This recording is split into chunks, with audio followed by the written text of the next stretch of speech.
नमस्कार, मैं हूं संगीता राय। पूर्वांचल एक्सप्रेस न्यूज के इस वेब पोर्टल में आपका स्वागत है। आइए देखते हैं इस वक्त की बड़ी खबर।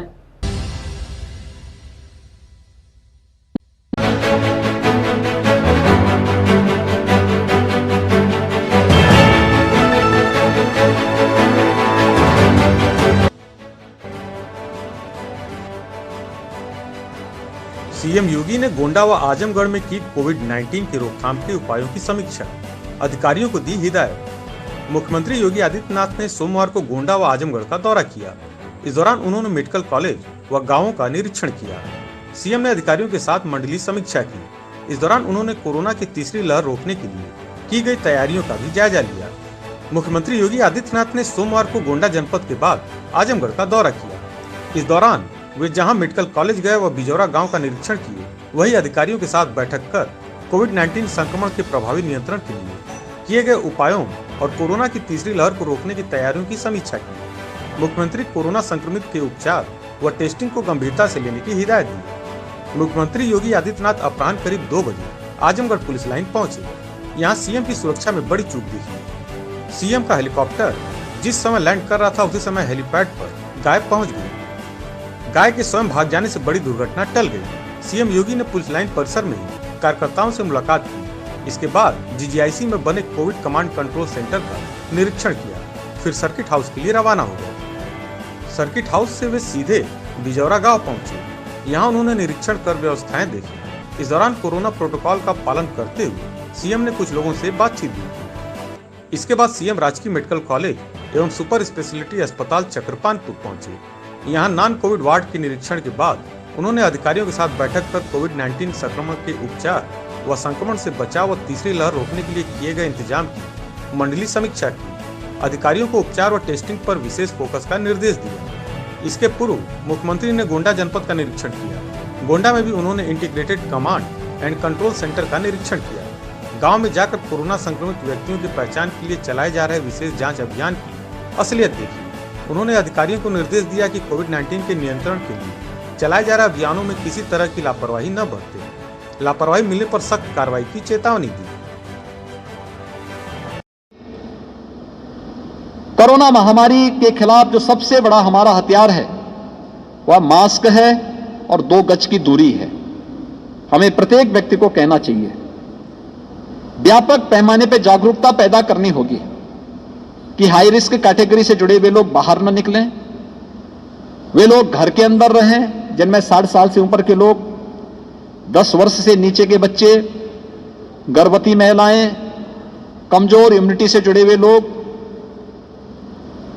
एक या एक से अधिक बीमारी से ग्रसित कोई भी व्यक्ति घर के अंदर रहें, घर में भी मास्क पहने।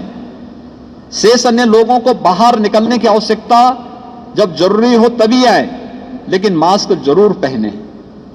स्वच्छता सैनिटाइजेशन पर विशेष ध्यान दें। सरकार जनता के जीवन और जीविका को बचाने के लिए पूरी प्रतिबद्धता से कार्य कर रही है। इस अभियान में हर जागरूक नागरिक को भी हिस्सेदार बनना चाहिए। अपना सहयोग देकर के इस अभियान को सफल बनाना चाहिए। धन्यवाद। पिछली 1 सदी के सबसे बड़ी महामारी के खिलाफ देश की इस लड़ाई को आदरणीय प्रधानमंत्री जी के नेतृत्व में पूरा देश मिलकर के लड़ रहा है। इस सामूहिक लड़ाई का परिणाम भी अब हम सबके सामने आ रहा है। देश के अंदर सबसे बड़ी आबादी का राज्य उत्तर प्रदेश आदरणीय प्रधानमंत्री जी के मार्गदर्शन में शासन, प्रशासन, जनप्रतिनिधि, हेल्थ वर्कर, कोरोना वॉरियर्स और जनता जनार्दन, इन सब के सहयोग से जिस अभियान का हिस्सा बनी है, उसके अपेक्षित परिणाम हम सब के सामने हैं। उत्तर प्रदेश देश में आबादी के हिसाब से सबसे बड़ा राज्य है और जो आशंका व्यक्त की जा रही थी कि उत्तर प्रदेश में 25 अप्रैल से लेकर के 10 मई के बीच जो कोविड का एक साइकिल होता है, इसमें 1 लाख से ज्यादा केस प्रतिदिन आएंगे। उत्तर प्रदेश की स्थिति अत्यंत भयावह हो जाएगी। उत्तर प्रदेश ने इन सभी आशंकाओं को निर्मूल साबित किया। हमने टेस्ट ऑन ट्रीट के इस मंत्र को अंगीकार करते हुए अर्ली एंड एग्रेसिव कैंपेन पूरे प्रदेश के अंदर चलाया और आज उसका परिणाम है कि प्रदेश में 24 अप्रैल को, यानी आज से ठीक 1 महीने पहले, प्रदेश में 38,055 केस आए थे और आज उत्तर प्रदेश में 3,900 पॉजिटिव केस आए हैं। यानी हम लोगों ने पिछले 1 महीने के दौरान प्रदेश के अंदर जो अभियान चलाया उसका परिणाम हमारे सामने है।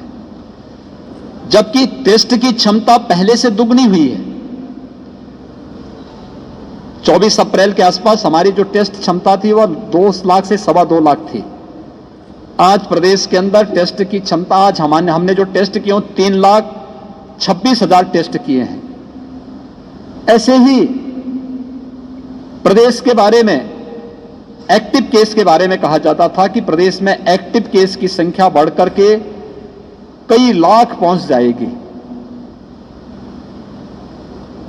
लेकिन उत्तर प्रदेश में सबसे अधिक एक्टिव केस 30 अप्रैल को थे, 3,10,000, और आज एक्टिव केस प्रदेश में घट करके केवल 76,000 रह गए हैं।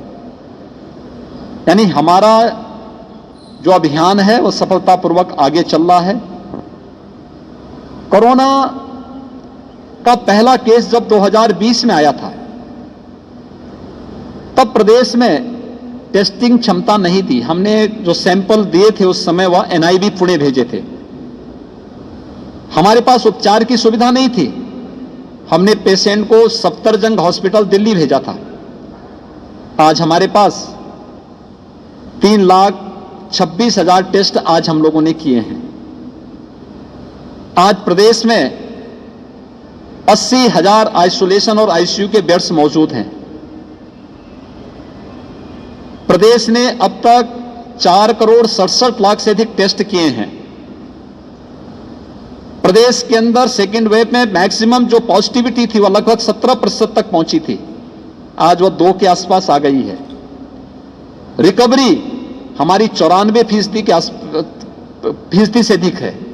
यह लगातार उसमें वृद्धि हुई है। और यही नहीं, सेकेंड वेव पर प्रभावी नियंत्रण करने के साथ ही हम लोगों ने पोस्ट कोविड पेशेंट थे उनके लिए भी सुविधा देनी प्रारंभ की। हर हॉस्पिटल में पोस्ट कोविड वार्ड के निर्माण की कार्रवाई,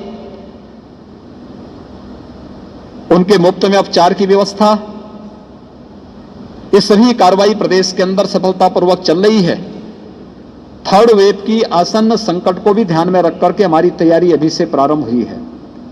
अभी से पीडियाट्रिक ICU के निर्माण की कार्रवाई, NICU के निर्माण की कार्रवाई हर मेडिकल कॉलेज में, हर डिस्ट्रिक्ट हॉस्पिटल में हम लोगों ने अभी से प्रारंभ कर दी है। कोविड प्रबंधन और भविष्य की अन्य आसन्न चुनौती का सामना करने के लिए आज मैंने आजमगढ़ मंडल की समीक्षा बैठक यहां पर ली है।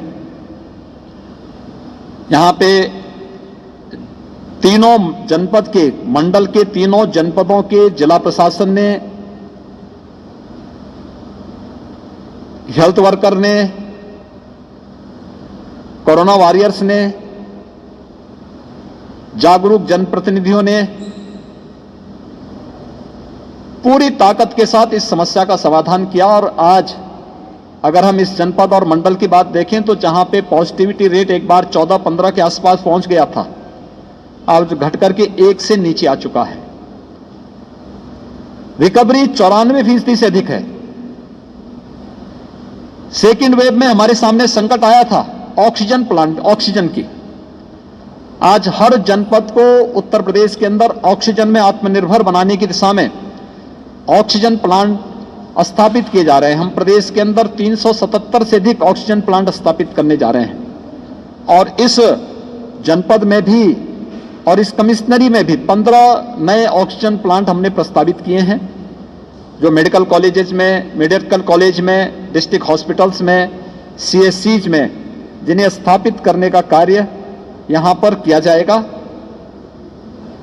निगरानी समितियों ने इस सेकेंड वेव को रोकने में बहुत बड़ी भूमिका का निर्वहन किया। निगरानी समिति गांव-गांव में जाके स्क्रीनिंग करने का काम कर रही है। मेडिसिन किट का हर लक्षण युक्त व्यक्ति को मेडिसिन किट उपलब्ध करवा रही है। हर लक्षण युक्त व्यक्ति का RRT की टीम जाकर के अगले 24 घंटे के अंदर टेस्ट कर सके, इस कार्य को संपन्न कर रही है। और ये हमारा एक सफलतापूर्वक अभियान है जिसने पॉजिटिविटी को कम किया है, रिकवरी को बढ़ाया है। हमारा प्रयास है कि वैक्सीनेशन की कार्रवाई को भी अब तेजी के साथ आगे बढ़ाया जा सके। केंद्र सरकार 45 वर्ष से ऊपर के प्रत्येक व्यक्ति को निःशुल्क वैक्सीन उपलब्ध करा रही है। राज्य सरकार 18 से 44 वर्ष के प्रत्येक व्यक्ति को निःशुल्क वैक्सीन दे रही है। 45 वर्ष से ऊपर के प्रत्येक व्यक्ति के लिए वैक्सीन के लिए प्रदेश के सभी 75 जनपदों में हमारे सेंटर चल रहे हैं। लेकिन 18 से 44 के बीच में वैक्सीनेशन के इस कार्यक्रम को अभी हमने 23 जनपदों में चलाया और 1 जून से सभी 75 जनपदों में हम इसको चलाने वाले हैं। हमारा पूरा प्रयास है कि हम इस पूरे अभियान में हर एक व्यक्ति को निःशुल्क वैक्सीन उपलब्ध करवा सकें। इस अभियान में हम लोग टारगेट कर रहे हैं खासतौर पर 12 वर्ष से छोटी उम्र के बच्चों के अभिभावकों को। इन्हें एक सुरक्षा कवच के लिए वैक्सीन अवश्य उपलब्ध करवाई जा सके, जिससे वे अपने बच्चों को सुरक्षा कवच दे सकें। और उस दिशा में एक प्रयास प्रारंभ हो रहा है। दूसरा, हर जनपद में हम लोगों ने 1 जून के बाद से प्रारंभ किया है कि हर जनपद में न्यायिक अधिकारियों के लिए और मीडिया के लिए भी अलग से बूथ बन जाए, जहां पर वे और उनके परिवार के लोग वैक्सीन लेकर के कोरोना महामारी से बचाव के लिए अपने आप को सुरक्षित कर सकें। कोरोना के खिलाफ देश की इस लड़ाई को मजबूती के साथ आगे बढ़ाया जा रहा है। मेरी आप सबसे अपील होगी कि हम सभी लोग मिलकर के आम जन को जागरूक करें कि टेस्ट करने से न भागें, वैक्सीन लेने से भी न भागें, बीमारी को छुपाने से नहीं बल्कि उसका मुकाबला करने से ही हम विजयी हो सकते हैं। बीमारी को दबाने से नहीं, उसका उपचार करने से। इसलिए गांव-गांव में जो टीम जा रही है उस टीम को सहयोग करें, अपना टेस्ट कराएं। सरकार मुफ्त में उपचार कर रही है। और यही नहीं, वैक्सीन को भी हम लोग वैक्सीनेशन के कार्यक्रम के साथ भी जुड़ें।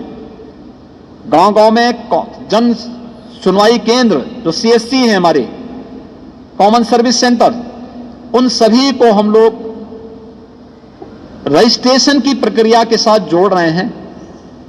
अपने गांव में ही आप अपना रजिस्ट्रेशन करवा करके, वह भी निःशुल्क होगा और वहीं पर वैक्सीन देने की कार्रवाई गांव में ही उन्हें बनाने की प्रक्रिया चल रही है। अगर सभी लोग वैक्सीन के दोनों डोज ले लेती हैं तो कोरोना महामारी